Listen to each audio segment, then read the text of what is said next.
Strong winds to blame for Costa Rica plane crash. Investigators in Costa Rica are trying to determine if strong winds caused a near the town of Punta Islita on New Year's Eve. All 12 people on board died, including a family from New York and another from Florida. 2 investigators from the National Transportation Safety Board in the U.S. are traveling to Costa Rica to help with the investigation, reports CBS News Don Dahler. Costa Rican officials say they're focused on 2 things that could have caused the crash: mechanical problems and weather. "There's a human loss here that's unspeakable," said Tamara Steinberg Jacobson. She lost her brother Bruce Steinberg and his family in Sunday's deadly crash. She says she's still waiting on the details of the investigation. "I'm living a nightmare, my girls are living a nightmare," she said. "You know, I lost so much of my family."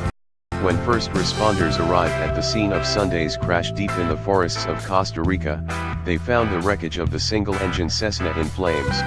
The private charter flight operated by the Costa Rican airline Nature Air crashed just minutes after taking off from a small airfield on Costa Rica's west coast late Sunday morning.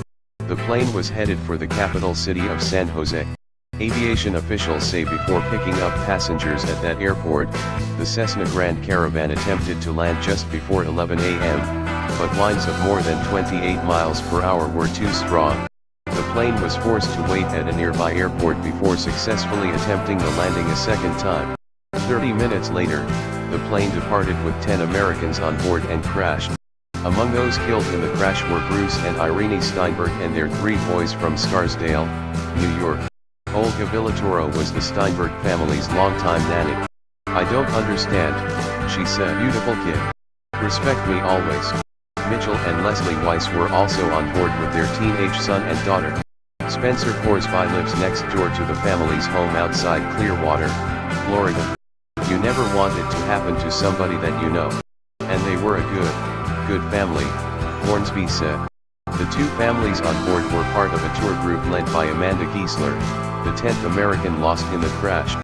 Nature Air is calling the incident an unfortunate tragedy and says the pilot had more than 20 years experience flying that model of aircraft.